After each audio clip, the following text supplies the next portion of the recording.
Hello, Earthling. We have come to the understanding that you are in desperate need of an alternate reality outside of your minimum wage job. We are aware that you have no existing social life outside of video games that you used to try to recapture the fleeting comfort and security you had as a child, and we are fully aware that you will pay the $70 entry fee to experience this half-baked garbage, so that you may feel like you are experiencing something outside of the very shallow realm of your real life. In light of all of this information, we come with news. News that will surely make you open Reddit in the blink of an obese eye. Welcome to your next cope.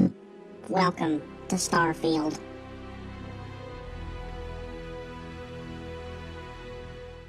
And I'm back.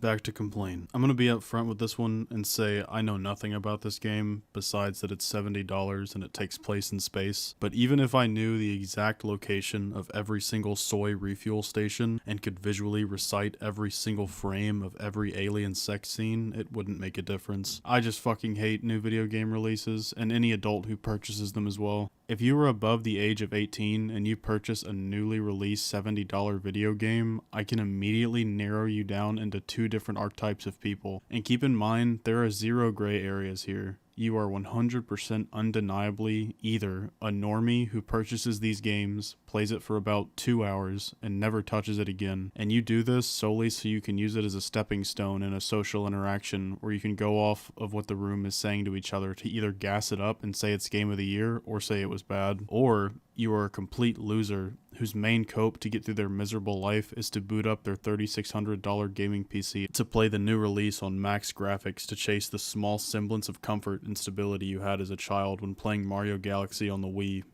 And before you come at me saying, oh, this dude is virtue signaling, I'll have you know, I never even bought Mario Galaxy for my Wii. My dad lost his job after the divorce, and we couldn't afford it at the time, so suck on that, haters. I truly don't believe there is a single person who purchases these newly released games just to play them as a standard consumer with no outside reasonings. I mean, why would you though? It's all the exact same grand adventure bullshit that we've seen over and over for the past 30 years. Oh wow, dude, you rolled away from the Elden Ring monster and waited for its attack animation to end and then rolled back in and hit it with your sword. That seems very refreshing and entertaining, and not something you could do in 1998. And it's funny how now these developers are stooping to the lowest possible level, forcing in over-the-top, full-on sex scenes into these lazy-ass AAA virtual time sinks. I mean, this pretty much solves the incel epidemic. Why would they spend 26 years getting bad RNG by getting ghosted and rejected when they could just get on Baldur's Gate and get head from a pixie nymph whore in 2 fucking minutes? 2 minutes. I remember getting a boner at the end of Super Mario World when Peach kissed Mario on the cheek after slogging through every single level and dying at least 300 times in the Forest of Illusion. I would have gone non-verbal if I could have seen them have full-on sex within 2 minutes of starting the fucking game. But that's what sells now. Front load the half-ass broken on release shit show with RTX Spectral Shadow raycasted Pixie Nymph vaginal discharge so either Chad Barston can talk about it with his bros at the bar for 30 fleeting seconds, or Barnacles Nerdgasm can ogle at it and praise it higher than his father ever praised a single thing he ever did in his life. But I'm sure most everyone watching this already has it pre-ordered and pre-downloaded, and they daydream about how goofy they are going to make their character look every day as their manager does heroin in the break room at their backyard burger job. Well, while you incels have your raycasted alien sex, I'll be blasting enemy Spartans out of the sky with my Spartan laser. So who's the real winner here?